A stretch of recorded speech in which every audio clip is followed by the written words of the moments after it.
G'day viewers, very significant news coming out of Australia today with Cardinal George Pell, convicted child rapist and third most powerful Catholic in the world, is still a convicted child rapist.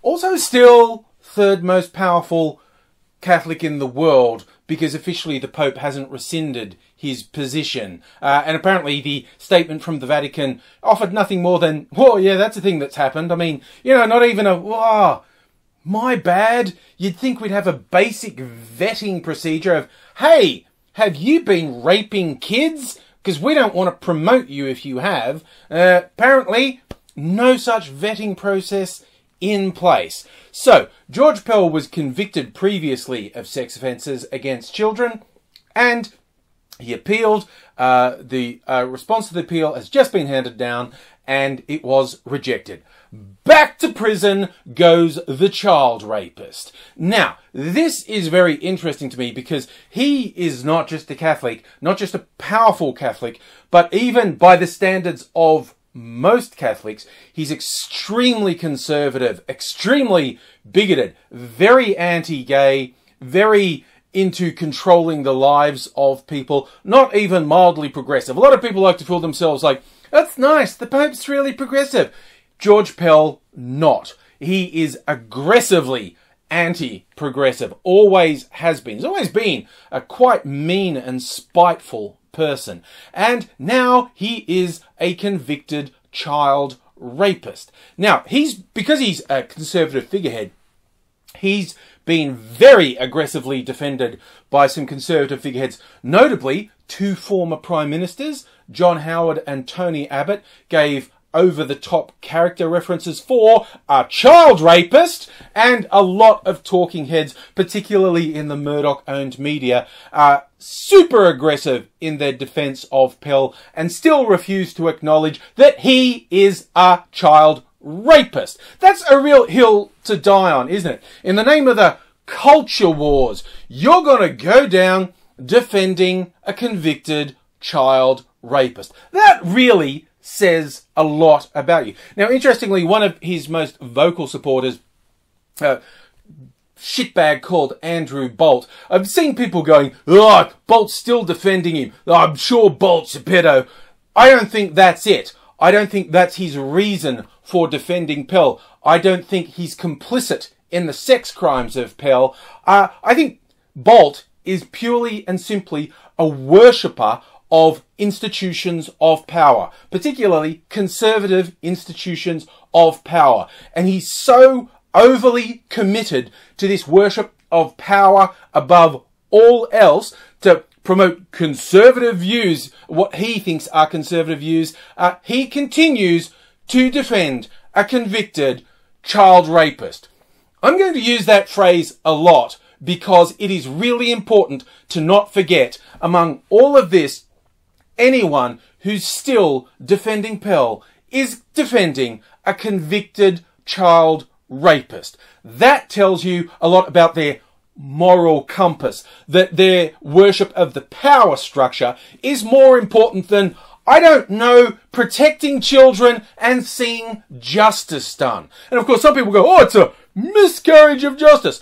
The people who say that do not have a fucking clue what they're talking about. Well, they fall into two camps. One, the shameless evil ideologues who are going to defend this child rapist no matter what.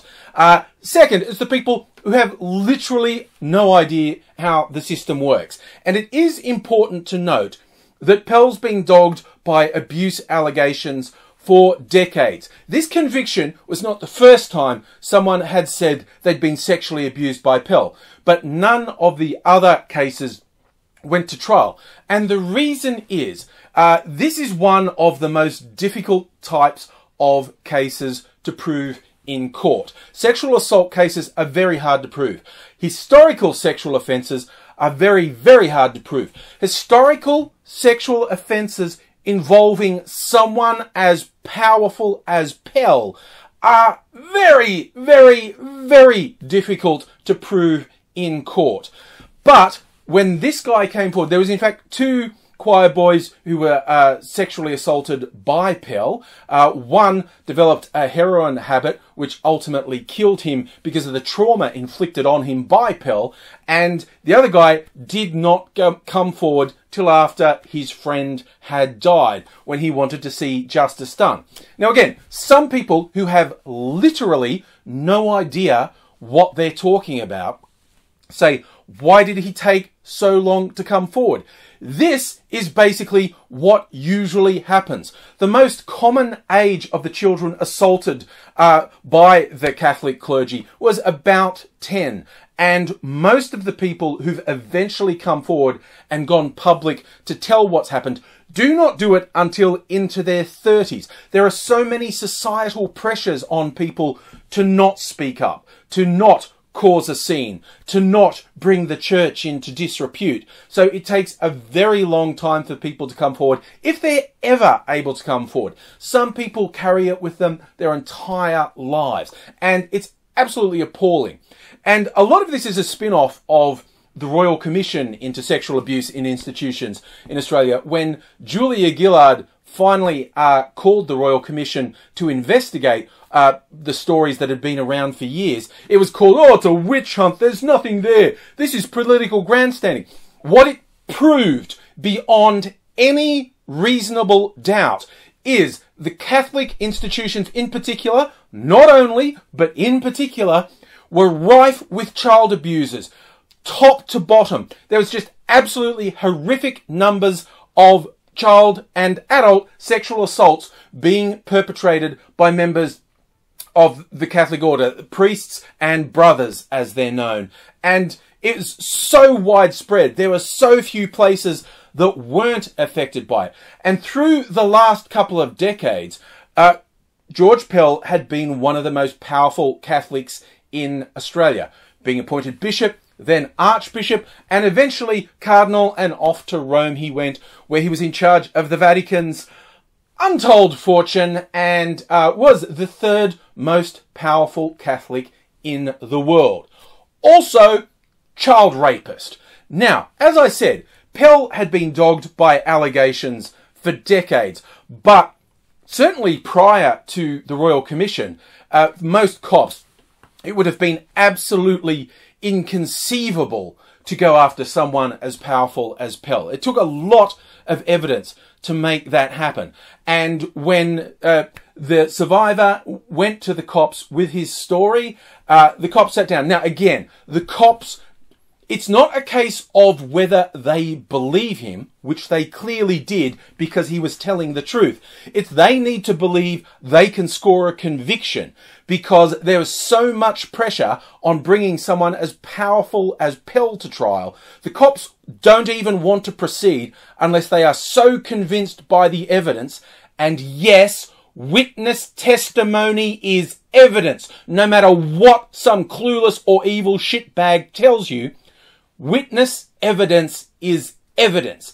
And the cops were convinced not only that this guy was telling the truth, but that the evidence was so compelling they could get a conviction. Then they had to convince the prosecutors and say, we should take this to trial. And again, the prosecutors need to set a very high bar for something like this, because the blowback of taking something like this to trial and not getting a conviction is quite severe. So the prosecutors were convinced that not only was this guy telling the truth, but his evidence was so compelling they could get a conviction. And you know who else was convinced of that? A jury and appeal judges. You know who's saying it's a miscarriage of justice? Shameless ideologues and people who literally do not have a clue of how the system works. People who did not see the evidence. The people who saw the evidence convicted Pell. The people who presented the evidence were convinced Pell was guilty and they could and should get a conviction against him. Pell is a convicted child rapist. And I want to say one more thing before I go. If you don't know anything about the criminal justice system, you probably also don't know anything about people who work in social welfare, people who work for children and adults who've been sexually abused. But they see this all the time and they see patterns. And if you were to go to someone who works in this field, who works with children who have been raped, and you gave them a hypothetical and said, we have a convicted child rapist. This person's career involved them being very powerful inside an institution that has been proven to have child sexual abusers top to bottom. It's been proven that this institution, under this rapist's guidance, actively sought to protect the institution's reputation over the well-being of the victims of this sexual abuse. This happened again and again and again throughout his career. Also, it's important to note there's been allegations over decades prior to this conviction that he had sexually assaulted other people. Also, he shared accommodation with the worst pedophile Australia has seen, one Gerald Risdon, and this was when Risdon was offending. And again, this offender was part of the machinery that defended this pedophile for years, pedophile who eventually admitted to the charges, and Pell himself went and testified on behalf of the worst pedophile Australia has seen. Given all that context, given that he'd been accused before, given that he'd actively defended the worst offenders we've known, given that he was part of an institution that covered up for decades what was going on, given that he's now been convicted of raping children, what are the chances this was his only offence? I'll give you one guess what the answer is.